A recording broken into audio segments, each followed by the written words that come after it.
My boyfriend once looked at me and said, "You're an adult. Cook for yourself. I'm not running a restaurant." So I did. My name is Emily Carter. I'm 32 years old, and I work as a field technician for an industrial equipment company. Most days, my job means driving across the state to warehouses, factories, and construction sites where machines the size of small cars have suddenly stopped working. My job is to make them work again. It's not glamorous. It's grease under your fingernails. It's crawling under conveyor belts with a flashlight in your teeth. It's 12 to 14-hour shifts in places where the air smells like metal and oil and overheated motors. But I've always been proud of what I do. Because when a production line comes back to life after hours of chaos, you know you were the reason. 3 years ago, I thought I'd finally built something else to be proud of too. A family. My boyfriend, Mark Sullivan, is 34. He has 2 kids from his previous marriage. Ryan, who's 11 and obsessed with soccer and terrible knock-knock jokes, and Sophie, who's 8 and draws pictures of everything she sees. When Mark and I first started dating about 5 years ago, everything felt right. Not perfect, but warm, real. Back then, weekends meant the 4 of us in the kitchen together. Mark would stand at the counter trying some complicated recipe he'd found online. I'd grill steaks in the backyard. Ryan would dramatically set the table like he was hosting a cooking show. Sophie would bring her latest drawing and explain every tiny detail like it was an art gallery exhibit. Those dinners were loud, messy, happy, the kind of ordinary happiness you don't realize is precious until it starts disappearing. After Mark and I moved in together and things got more serious, he made a big decision. He quit his office job. He said he wanted to go freelance as a graphic designer so he could spend more time at home with Ryan and Sophie. "I want to be the parent who actually picks them up from school," he told me one night while we were washing dishes. Not the one who just hears about their day after it's over. I respected that. Honestly, I admired it. So when his income started fluctuating while he built his freelance business, I didn't complain when I covered more of the bills. At first, it made sense. My paycheck was steady. His wasn't. When we moved in together, we opened a joint account for household expenses. My salary was deposited there automatically, and most of the regular bills came out of it. The mortgage, the car payments, groceries, utilities, school supplies, soccer fees, field trips. Somehow, over time, almost all of it started coming out of my income. I kept telling myself it was temporary. Once his freelance work stabilized, we'd rebalance everything. But months passed, then a year, then another, and the balance never came back. I didn't say anything because that's what you do when you love someone. You carry the weight for a while. You assume they'd do the same for you. But slowly, small things started changing. Dinner wasn't always ready when I came home anymore, even on days when I texted Mark my schedule ahead of time. The house wasn't messy exactly, but it wasn't the comfortable, cared-for space it used to be either. More like a place where everyone lived separately in the same rooms. Mark spent a lot of time on his laptop. Sometimes he was clearly working on design projects. Other times I'd walk by and see him scrolling social media while the kids watched TV in the living room. I told myself I was imagining things. He was busy. Parenting was hard. Freelance work was unpredictable. But somewhere deep down, something didn't feel the same. Then came that Thursday in late July. I remember every detail of that day because it broke something inside me. At 6 a.m., my phone rang with an emergency call. A factory nearly 2 hours away had a catastrophic failure in their main conveyor system overnight. When I arrived, the place felt like an oven. No air conditioning in the production area. Just giant industrial fans pushing hot air in circles. It was 95 degrees outside and probably hotter inside the building. For the next 14 hours, I crawled through machinery and electrical panels, replacing burned-out motors, testing wiring, troubleshooting control boards. My shirt was soaked with sweat before noon. By the time I finally finished, my hands were covered in grease and small cuts from sharp metal edges. I hadn't eaten anything except a protein bar I found in my truck. And when I got back in the driver's seat to go home, there was only one thing on my mind: food, a hot shower, and sitting down at the table with the people I loved. The drive felt endless. I pulled into the driveway a little after 9 p.m. The house was quiet. The TV murmured softly in the living room. Ryan and Sophie were already in their rooms getting ready for bed. Mark sat on the couch with his laptop open. I dropped my work bag by the door and went straight to the kitchen.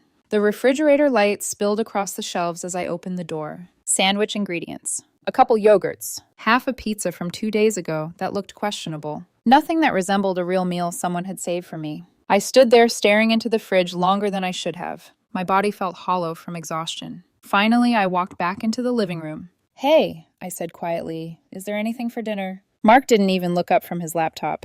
We ate at 6, he said casually. There's stuff in the fridge. I rubbed the back of my neck. I just got home, I said. I've been working since 6 this morning in that heat. I was kind of hoping there might be something more than sandwich stuff. That's when he finally looked at me, and his expression wasn't sympathetic. It wasn't apologetic. It was annoyed. You're an adult, he said flatly. Cook for yourself. I'm not running a restaurant. The words hit me like someone had shoved me backward. For a moment, I just stood there staring at him, waiting for him to realize how harsh that sounded, waiting for him to laugh awkwardly and say he didn't mean it like that, but he just looked back down at his screen. Conversation over, so I turned around, walked back to the kitchen, and made myself a peanut butter and jelly sandwich like I was 10 years old again. I ate it standing at the counter, and with every bite, something inside me cracked a little more, because suddenly I couldn't stop thinking about my parents. My dad worked construction his entire life. Long days, hard labor. But when he came home, my mom always had dinner waiting. Not because she had to, not because he demanded it, because she cared that the man she loved had been out working himself to exhaustion. It wasn't about tradition. It was about consideration. Standing there with that sad sandwich in my hand, a question started forming in my mind that I couldn't push away. When was the last time Mark asked how my day was? Not politely, not out of habit, but because he actually wanted to know. I couldn't remember. That night, after a long shower, I lay in bed staring at the ceiling while Mark slept on the other side of the mattress like nothing had happened. The words kept echoing in my head. You're an adult. Cook for yourself. Sometime around 3 in the morning, a strange kind of clarity settled over me. He was right. I was an adult. And maybe it was time I started acting like one. Maybe it was time I started taking care of myself. Because clearly no one else in this house was going to. What I didn't realize yet was that taking care of myself was about to change everything. The next morning I woke up before my alarm. For a few seconds I just lay there staring at the ceiling, trying to shake off the strange heaviness that had settled in my chest overnight. Mark was still asleep beside me, turned toward the wall, one arm under his pillow. He looked peaceful, like the conversation from the night before had never happened. But for me, something had shifted. Not dramatically, not explosively, just quietly, like a switch flipping somewhere deep inside my head. I wasn't angry. I wasn't even sad anymore. I was clear. Mark had told me exactly how he saw things. You're an adult. Cook for yourself. Fine. I could do that. I got up, showered, grabbed my keys, and left the house before anyone else woke up. Work that Friday was long but manageable. A routine maintenance call at a packaging warehouse, then a diagnostic job across town. But my mind kept returning to the same thought over and over. Take care of yourself. When my shift ended around 6, instead of driving straight home like I normally did, I pulled into a grocery store parking lot. And for the first time in a long time, I shopped only for myself. Not for a household. Not for the kids. Not for what everyone else liked. Just me. I bought a thick ribeye steak, fresh asparagus, a couple of large baking potatoes, garlic, butter, and a 6-pack of craft beer I'd been eyeing for months but always talked myself out of. I grabbed a bag of high-end coffee too, the kind I usually skipped because it felt too indulgent. Standing in line at the register, I realized something strange. I felt lighter. Not happy exactly, but relieved. Like I'd just set down a heavy box I didn't realize I'd been carrying for years. When I got home around 7 p.m., the house looked the same as always. TV on in the living room. Ryan and Sophie somewhere upstairs. Mark on the couch with his laptop balanced on his knees. He barely glanced up when I walked in. Hey, he said absently. Hey. I went straight to the kitchen. No announcement. No discussion. Just action. I seasoned the ribeye generously with salt and pepper, then heated up the cast iron pan until it was smoking hot. The steak hit the pan with that loud, satisfying sizzle. The smell filled the kitchen almost instantly. Garlic butter. Roasting asparagus. Potatoes baking in the oven. For the first time in weeks, the house smelled like a real meal. A few minutes later, I heard small footsteps in the hallway. Ryan appeared at the edge of the kitchen, leaning against the doorway. That smells amazing, he said. I smiled a little. Thanks. What are you making? Just dinner. For everyone? He asked hopefully. I shook my head gently. Just for me tonight. Ryan looked confused but nodded slowly. Okay. A minute later, another shadow appeared in the doorway. Mark. He stood there watching me plate the steak. Perfect medium rare. Juices running across the cutting board. There was something strange in his expression. Surprise. Maybe even a hint of irritation. You made steak? He asked. Yeah, I said casually. I was hungry. He leaned against the doorframe. For yourself? Yep. He waited. I could feel the expectation hanging in the air. Like he assumed I'd eventually say, do you want some? But I didn't. Instead, I grabbed my plate, opened in the fridge, took out one of my craft beers, and headed toward the small office room at the back of the house. I'd turned it into my workspace months ago. Now it suddenly felt like something else. My space. Behind me, the kitchen fell quiet. I sat down at my desk, took a bite of steak, and closed my eyes for a second. It was perfect. Juicy. Hot. Exactly how I liked it. And for the first time in a long time, I ate a meal without feeling like I was rushing to finish before someone needed something from me. I could hear Mark moving around the kitchen a few minutes later. Cabinets opening. The microwave humming. But he didn't come into the office. That night, we barely spoke. Saturday morning, I woke up early again. Old habit from years of early job calls. The house was still quiet. Sunlight spilled through the kitchen window in soft golden stripes across the counter. For a moment, I just stood there enjoying the silence. Then I opened the fridge. Eggs. Bacon. Bread. Orange juice. 10 minutes later, the smell of breakfast filled the house. Scrambled eggs with cheese. Crispy bacon. Toast. Fresh juice. The kind of breakfast I used to make for everyone on weekends. I sat down and started eating. Halfway through my second slice of toast, Mark walked into the kitchen. Still wearing pajama pants. Hair messy. He stopped when he saw the plate in front of me. "You made breakfast?" he asked. "Yeah." He looked at the empty stove, the clean pan already drying on the rack. "For yourself?" "Yep." There was a pause. Then he opened the fridge and stared inside. "You didn't make any for us?" His voice had a slight edge now. I took another bite of toast before answering. "There's eggs and bacon in there," I said calmly. "You can make some if you want." He looked at me for a long moment. Then his eyes narrowed slightly. "You're serious?" I swallowed my food and met his gaze. And then I repeated his exact words. "You're an adult," I said evenly. "Cook for yourself." The silence that followed was almost physical. His face went through several expressions in the span of about 3 seconds. Shock. Annoyance. Then a carefully controlled blank look. He grabbed a yogurt from the fridge and slammed the door a little harder than necessary. "Whatever," he muttered. Then he walked out of the kitchen. I finished my breakfast slowly, enjoying every bite, because something interesting was happening. For the first time since that conversation on Thursday, Mark was paying attention to me, not because he cared, but because something in the routine had changed. And people notice when their comfort disappears. Later that afternoon, Ryan and Sophie asked if I wanted to go with them to the community pool. Normally, I would have said yes immediately, but that day I shook my head. "I've got some errands to run," which was technically true. I needed to stop by the hardware store, but the real reason was simpler. For the first time in years, I wasn't automatically available, and that realization felt strange. Strange, but powerful. That evening, I started to notice something else, too. Mark was watching me, not openly, but in quick glances, trying to figure out what had changed. The truth was simple. I had finally started doing exactly what he told me to do. Taking care of myself. And something told me he wasn't going to like where that led. Sunday evening, Mark announced he was taking Ryan and Sophie to a movie. It wasn't a conversation. It was more like a casual notification delivered from the living room while he scrolled through his phone. "Taking the kids to see that new animated thing," he said. "The one with the dragon or whatever." I was sitting at the kitchen table finishing a cup of coffee. "Okay," I said, "have fun." That was it. No invitation. No, "Do you want to come?" Just a statement. The funny thing was, a week earlier, that probably would have bothered me. I would have felt left out. Maybe even a little hurt. But that night, I felt nothing. Once they left, the house fell into a peaceful silence that felt almost unfamiliar. I looked around the empty living room for a moment before grabbing my phone. There was one person I hadn't talked to properly in months. My friend Ethan. Before my life revolved around work and family schedules, Ethan and I used to meet up regularly at a sports bar downtown. We hadn't done that since Mark and I moved in together. I typed a quick message. "You busy tonight?" He replied almost instantly. "For you? Never. What's up?" I smiled slightly. "Wings, beer, game." 3 dots appeared immediately. "Give me 30 minutes. The sports bar smelled like fried food, beer, and nostalgia. It was loud. TVs everywhere. The kind of place where nobody cared if you'd had a long day or a bad week. Ethan slid into the booth across from me with a grin. "Well, look who's alive," he said. "I thought you'd forgotten the outside world existed." "Work's been crazy," I said. He raised an eyebrow. "Work's always been crazy." I didn't respond to that. Instead, I grabbed a menu. "What are we getting?"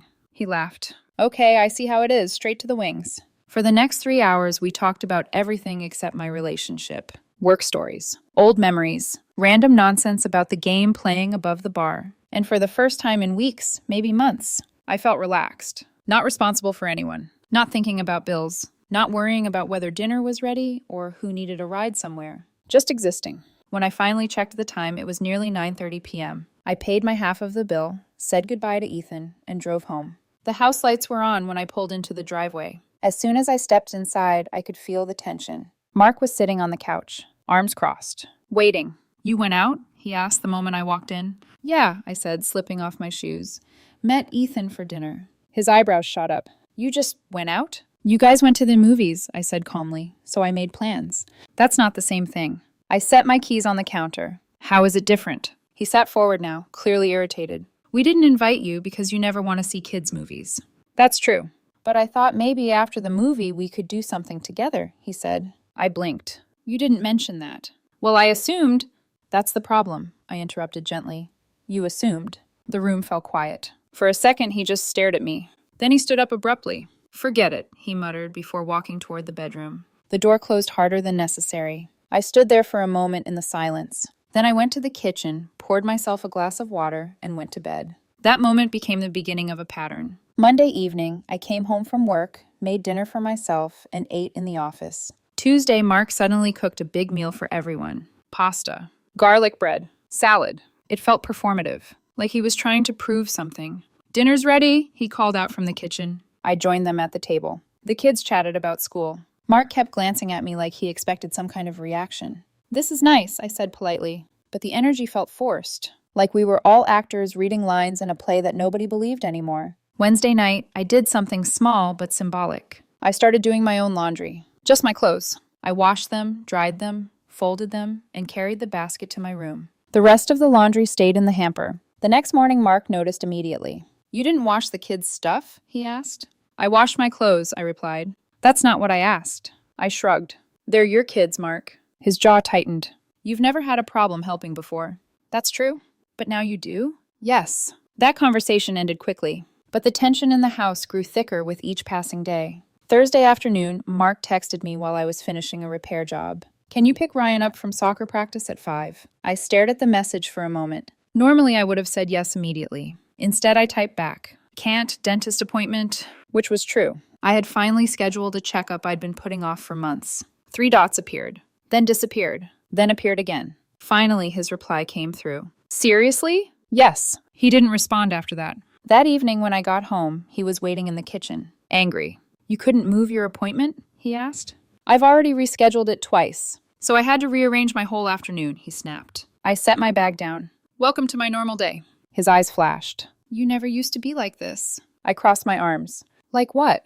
"Unavailable." I let out a small breath. "That's because I used to think I was part of a team." He scoffed. "And now?" Now I looked him directly in the eyes. "Now I realize I'm just the person who pays for everything and occasionally gets asked to do favors." The silence that followed felt heavy. Mark opened his mouth like he was about to argue, then closed it again. Because deep down, he knew I wasn't wrong. Friday night was when everything truly started to unravel. After dinner, I sat at the kitchen table with my laptop. For the first time in a long time, I opened our joint bank account statements. At first, the transactions looked normal. Groceries, gas, utility payments. Then I started noticing patterns. Food delivery on nights I wasn't even home. Streaming subscriptions stacked on top of each other. Random online purchases that didn't match anything in the house. Fees for design software and upgrades that came through month after month like clockwork. And plenty of spending that was clearly personal. Just not personal for me. I scrolled further back. Month after month of the same thing. All paid from the joint account.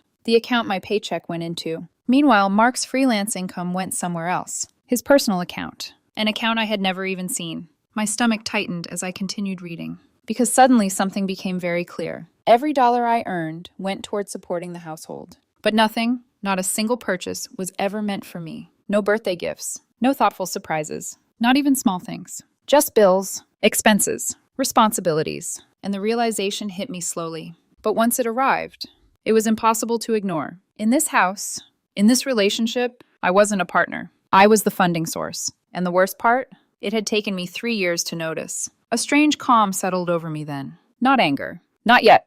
Just clarity. I closed the laptop, went upstairs, and slept better that night than I had in weeks. Saturday morning, I drove to the bank. I didn't tell Mark where I was going. He didn't ask. The process took less than 30 minutes. Forms, identification, a few signatures. When it was done, a debit card and a folder with my account information sat in my hands like a quiet kind of power. That afternoon, I sat in my truck outside the bank for a while before driving home. Not because I was nervous, because I was thinking. Starting the following week, things would change. My paycheck would no longer disappear into the joint account. Instead, I would deposit only enough to cover my share of the actual household expenses: mortgage, utilities, groceries. The rest would stay in my own account. My money, my safety net, my independence. It was a small step, but it felt enormous. When I got home, Mark was sitting on the couch as usual, laptop open. The kids were playing a video game in the living room. "Where'd you go this morning?" he asked casually.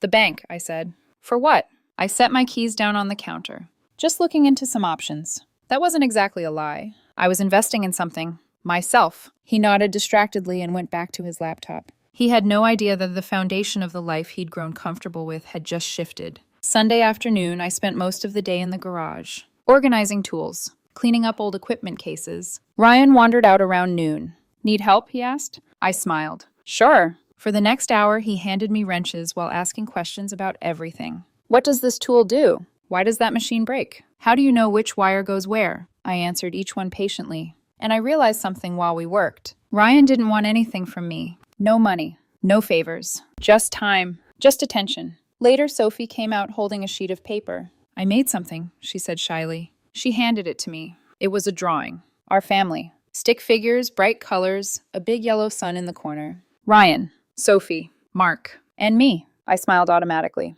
But as I looked closer, something in my chest tightened. In the drawing, the four of us stood together in the yard. Except I wasn't quite with them. My stick figure stood a few inches away from the others. Not dramatically far, just slightly separate, like an afterthought. Sophie noticed me staring at it.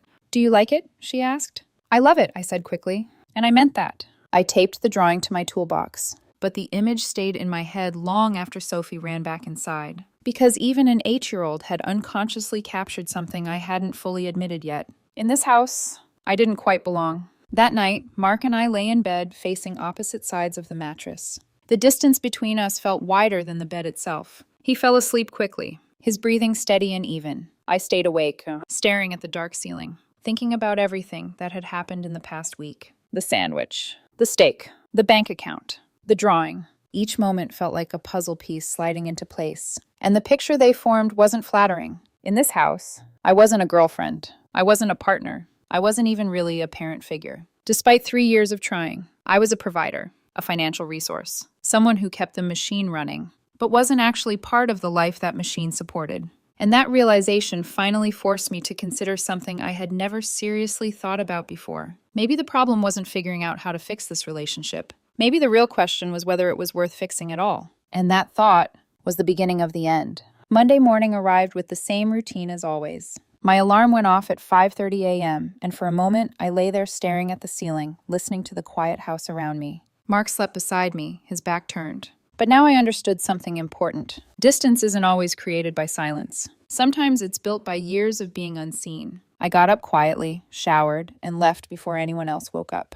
The next few days followed the same pattern. I focused on work, came home, cooked for myself, did my own laundry, handled my own schedule. The house still functioned. The kids still laughed. But something about the rhythm had shifted. Mark noticed. He just didn't know what to do about it. Wednesday evening, he stopped me in the hallway as I was heading to the kitchen. "You've been acting weird lately," he said. I turned to face him. "Weird how?" "You're distant." I raised an eyebrow. "Interesting. What's that supposed to mean?" "It means I've been feeling distant for a long time," I said calmly. "You're just noticing now." He frowned. "You're making this into something bigger than it is." "Am I?" "It was just one comment," he said. "You're still upset about that dinner thing?" I looked at him for a long moment. It was never about dinner. Then what was it about? But the way he asked the question told me something important. He genuinely didn't know. Or maybe he didn't want to know. "Forget it," I said quietly. And I walked past him into the kitchen. Because sometimes explaining the obvious is more exhausting than silence. Thursday night, I met Ethan again. He had texted earlier in the day asking if I wanted to grab a quick drink after work. Normally, I might have said no. But lately, I'd been realizing how much of my world had shrunk inside the walls of my house. So I agreed. We met at the same sports bar as before. This time, Ethan studied my face for a few seconds before speaking. "Okay," he said. "What? You look different." I laughed softly. "I've been covered in engine grease all day." "That's not it." He leaned back in the booth. "You look lighter." I took a sip of my drink. "That's an interesting word choice." "Am I wrong?" I thought about it, about the steak, about the bank account, about the quiet realization settling in my chest. No, I said finally. You're not. Ethan nodded, like that confirmed something he already suspected. So what changed? I hesitated, then told him a simplified version. The sandwich, the comment, the imbalance, the feeling of becoming invisible in my own home. When I finished, Ethan let out a low whistle. That's rough. Yeah. You gonna do something about it? I stared at the condensation sliding down my glass. I don't know yet. But deep down, I think I already did. The following weekend brought another small moment that stuck with me. Saturday afternoon, Sophie came into the garage while I was fixing one of my tool cases. Can you help me with my bike? She asked. Sure. The chain had slipped off the gears. 10 minutes later, it was working perfectly again. She rode a small circle in the driveway, then stopped. Thanks, she said. You're welcome. She hesitated, then asked something that caught me off guard. Are you mad at Daddy? Kids notice more than adults think. I'm not mad at him, I said carefully. Then why don't you guys talk much anymore? I leaned against the garage wall. Sometimes honesty has to be simple. Sometimes adults have problems they need to figure out, I said. Are you going to leave?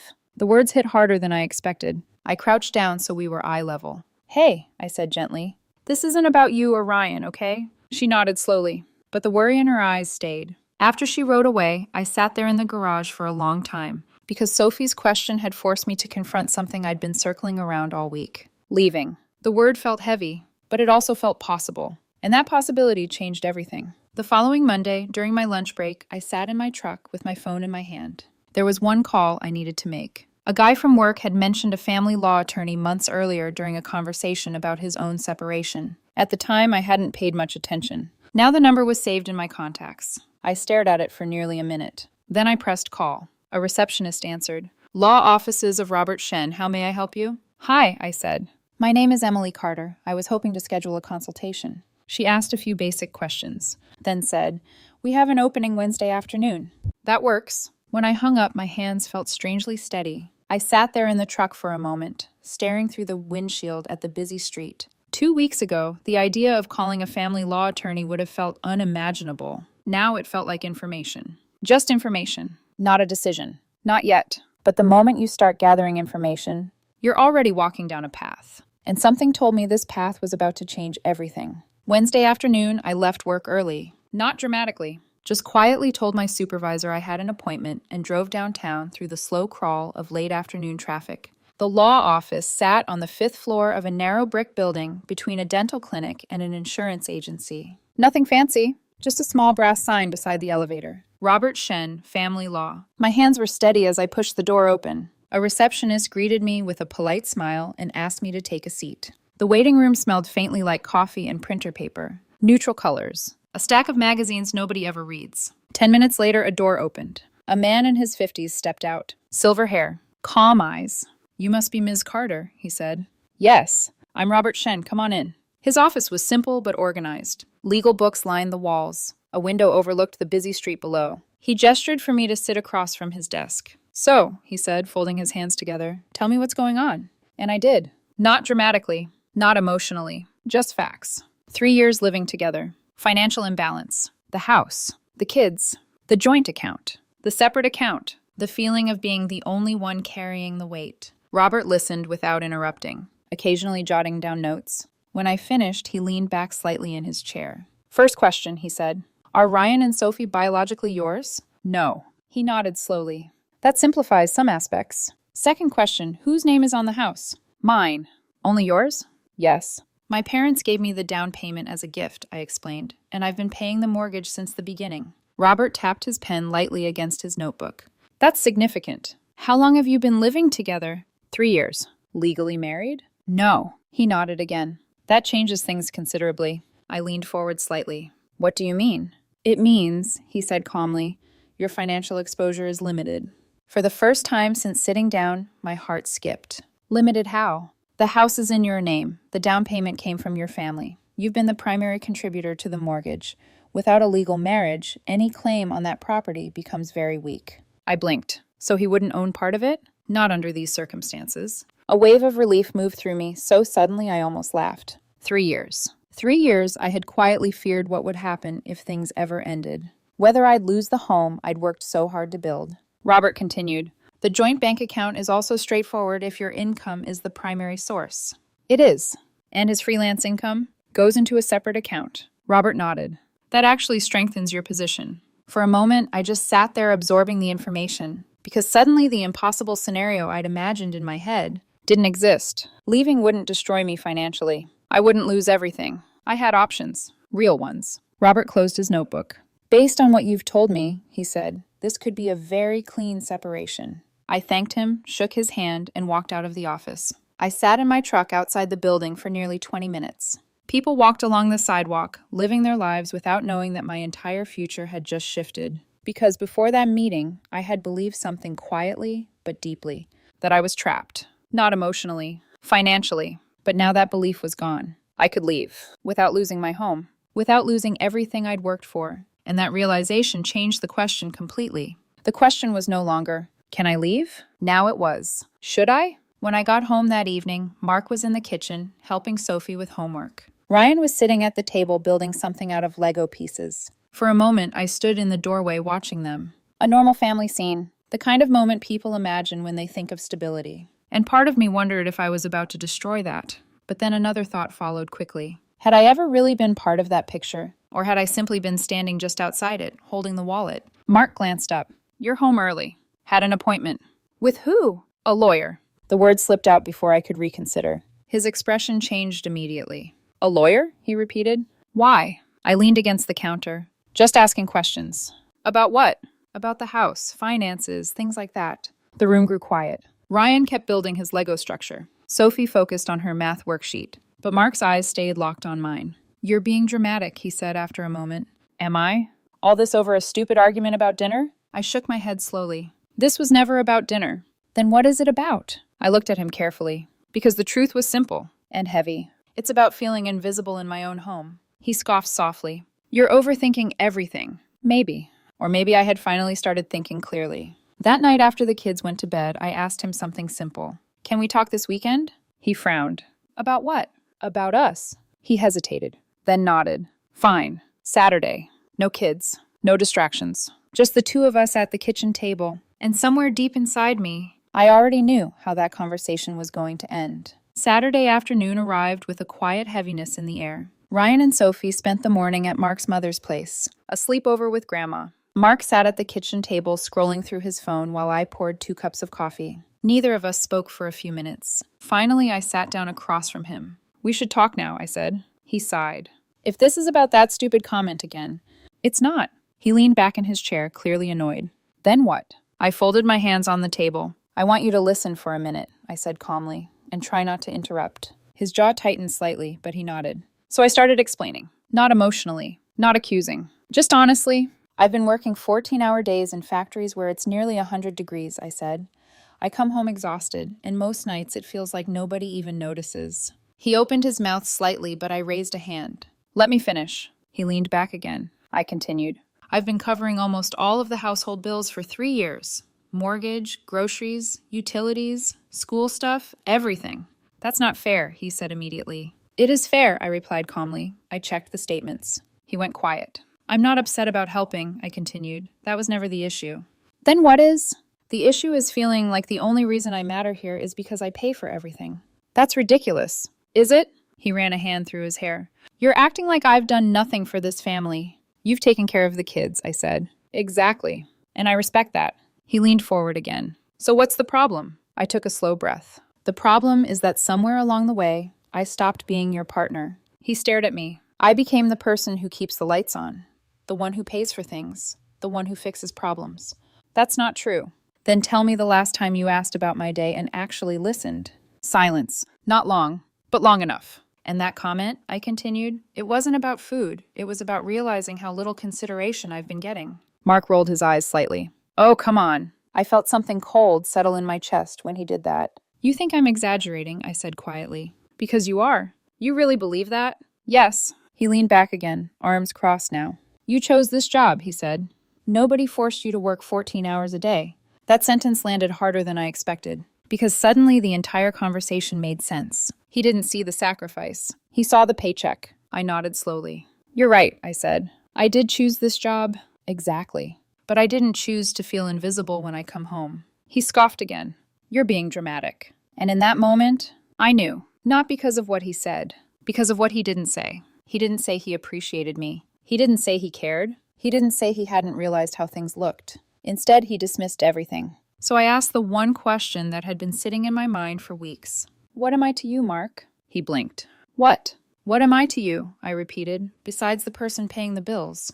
The room fell completely silent. He opened his mouth, then closed it. For the first time during the entire conversation, he didn't have an immediate answer. 10 seconds passed. 20. I watched him thinking. Finally, he spoke. You're a good provider. The words came out quickly, like he thought they were reassuring, like they were supposed to make me feel valued. But instead, everything inside me went quiet. Because in that moment, the entire relationship suddenly became crystal clear. Not a partner, not someone he loved, a provider, an income source, a solution to financial problems. Nothing more. I reached into the folder beside me on the table, pulled out a stack of papers, and slid them across the wood toward him. He looked down. His face went pale almost instantly. Emily's, he said quietly. They were separation papers, prepared with Robert's help. I spoke calmly. I'm ending this. He looked up sharply. What? I can't stay in a relationship where the only value I bring is money. You're overreacting. No. Yes, you are. He pushed the papers back toward me. This is insane. Is it? All couples have arguments. This isn't about arguments. He stood up suddenly. So what? You're just going to throw away 3 years because of one bad moment? I shook my head slowly. No, this didn't happen in one moment. It happened slowly, piece by piece, over years. I just finally noticed. His anger faded quickly, replaced by something else. Panic. Wait, he said, we can fix this. I didn't move. I can change. You've had 3 years to change. But I didn't realize.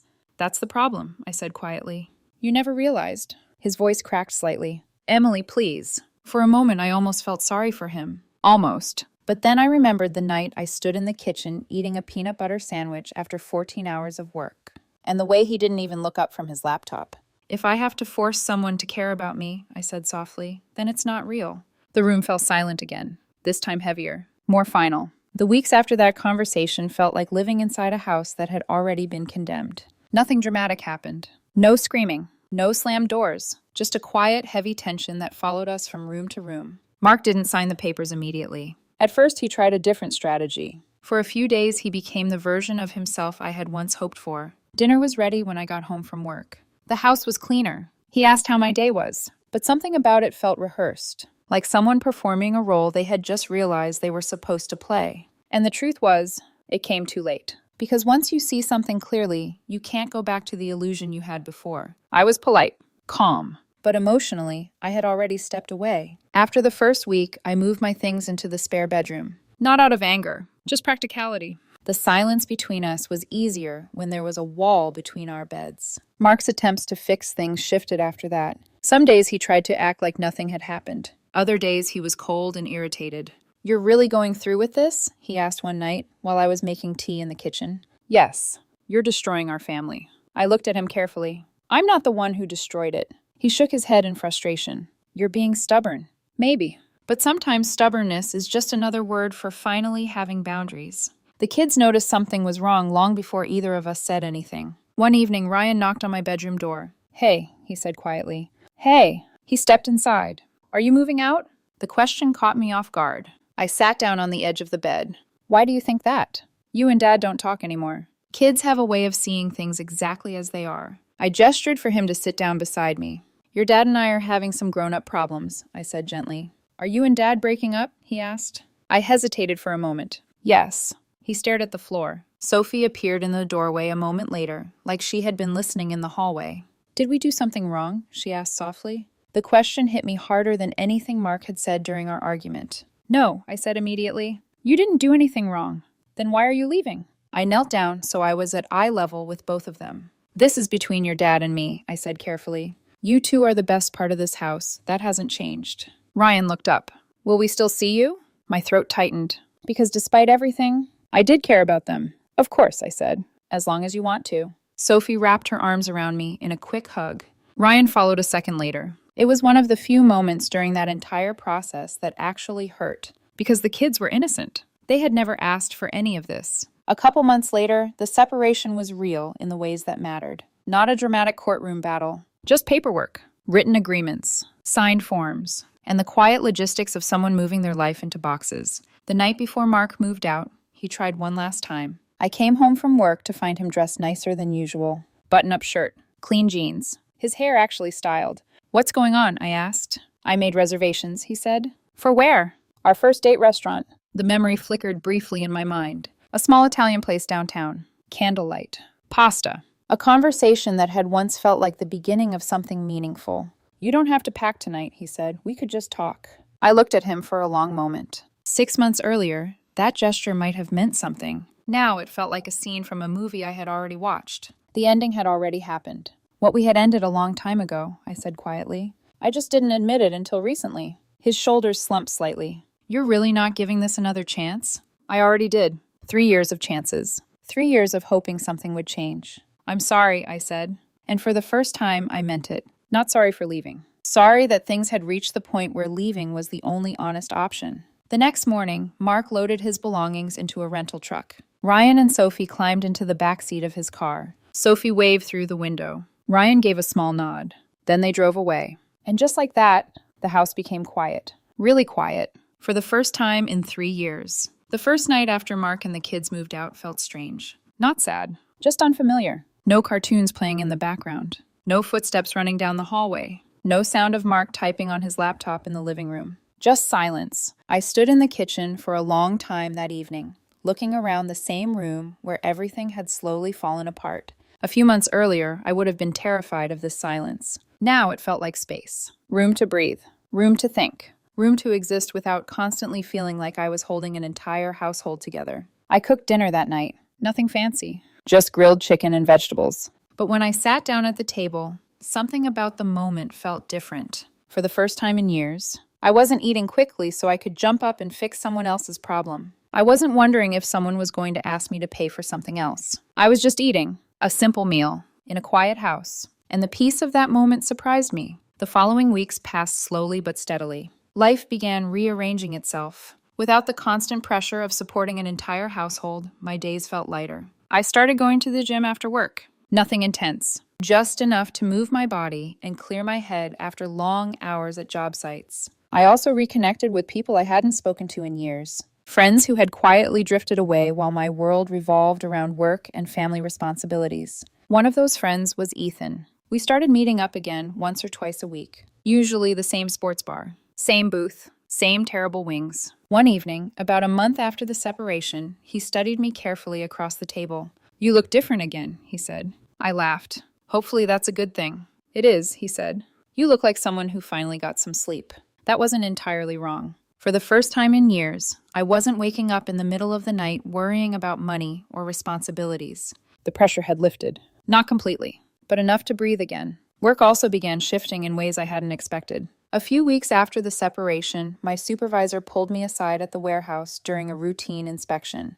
"You got a minute?" he asked. "Sure." He leaned against the railing overlooking the production floor. "I've been watching your work the past couple years," he said. "You handle the hardest calls we send you to, and you don't complain." I shrugged. "That's the job. Not everyone handles it the way you do." He paused. "We're promoting someone to senior technician next month." My heart skipped slightly. "And I want it to be you." For a second, I didn't say anything. Better hours, higher pay, less emergency overnight calls. "Are you serious?" I asked. He smiled. "Completely." I nodded slowly. "I'd like that." "Good," he said, "because you've earned it." Walking back to my truck that afternoon, I realized something ironic. For years, I had been working myself to exhaustion, trying to support a life that never really supported me back. Now that the pressure was gone, everything else in my life was finally starting to move forward. Ryan and Sophie began visiting every other weekend. At first, I wasn't sure if that would actually happen. Sometimes when relationships end, the kids disappear too. But Mark kept his word. The first weekend they came back, Sophie ran into the house like she had never left. "Your garage still smells like tools," she announced happily. Ryan rolled his eyes. "It's a garage, that's the point." They stayed the whole weekend. We fixed Sophie's bike again. Ryan helped me reorganize a tool cabinet. We ordered pizza and watched a movie. No tension, no awkward silence, just simple time together. When Mark picked them up Sunday evening, Ryan paused before getting into the car. "You seem happier," he said. The observation surprised me. "Do I?" "Yeah," he said. "Before you always looked tired." "Kids notice everything." "I guess I was," I admitted. He gave a small smile. Well, you don't now. Then he climbed into the car and they drove away again. I stood in the driveway for a moment watching the taillights disappear down the street and realized something important. Leaving hadn't destroyed everything. Some things had actually gotten better. About 6 months after the separation, Ethan asked a question I'd been expecting. We were sitting at our usual table at the bar when he leaned back and studied me thoughtfully. So, he said. So? You ready to start dating again? I laughed quietly. That's a big question. Well, I took a sip of my drink. I'm not in a hurry. Fair enough. But I'm not closed off either, I added. He nodded approvingly. That sounds healthier than your last situation. I smiled slightly. He wasn't wrong. Because the truth was, the entire experience had taught me something important. Relationships aren't built on sacrifice alone. They're built on reciprocity, on two people showing up for each other, not one person carrying the entire weight while the other benefits from it. Looking back now, it's strange how clearly I can see the moment everything changed. It wasn't when I met the lawyer. It wasn't when I opened the new bank account. It wasn't even when Mark signed the separation papers. It was that night in the kitchen, the peanut butter sandwich, the exhaustion, and the sentence that kept echoing in my head. You're an adult. Cook for yourself. At the time it felt harsh, dismissive, cold, but in a strange way, it was also honest. Because that moment forced me to stop expecting care from someone who had already stopped giving it. It forced me to take care of myself. And once I started doing that, everything else became clearer. I realized I had spent 3 years hoping Mark would see me. Really see me. The woman working 14-hour days in brutal heat. The person quietly covering every bill. The partner trying to build a stable life for everyone. But the truth was simple. He never saw me. Because he didn't want to. What he wanted was a provider. Someone who kept the lights on. Paid the mortgage. Solved problems. And once I understood that, the decision to leave stopped feeling complicated. It became necessary. These days, my life looks very different. My job has better hours. My house is quieter. My weekends are simpler. But the peace that comes with that simplicity is something I wouldn't trade for anything. Ryan and Sophie still visit. We still fix things in the garage. We still order too much pizza and argue about movies. Some connections survive even when the relationships around them end. And maybe someday I'll meet someone new. Maybe not. Either way, I know one thing for certain now. The next time I'm in a relationship, it won't be built on one person giving everything while the other takes. It will be built on partnership, on mutual respect, on someone who shows up not because they need what I provide, but because they actually want to share a life with me. And if I ever find myself feeling invisible again, I won't wait 3 years to do something about it. Because the moment someone tells you to take care of yourself, believe them. They've already stopped caring. What do you think about this story? Let me know in the comments. And if you enjoyed it, don't forget to like and subscribe for more real-life stories like this.